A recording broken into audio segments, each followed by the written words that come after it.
Experiencing Tesco Mobile data problems in Spain? Let's fix it.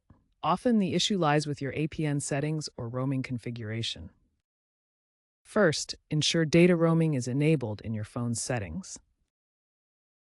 Set APN to mobile data. Leave username and password fields blank. These steps address the most common causes of data connectivity problems while roaming with Tesco Mobile in Spain as of late 2025. This is especially true since Brexit. If your APN and roaming settings are correct, the issue might be coverage.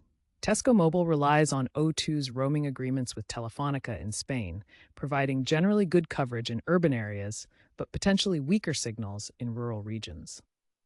Check Tesco's app for the latest coverage maps.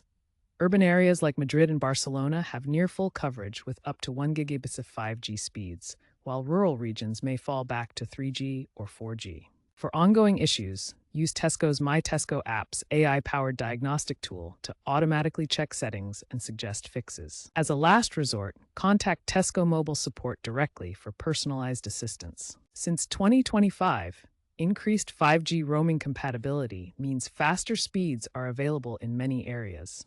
Keep your app up to date to ensure you have the latest troubleshooting features. By following these steps, you can resolve most Tesco Mobile data issues in Spain and enjoy reliable connectivity during your travels.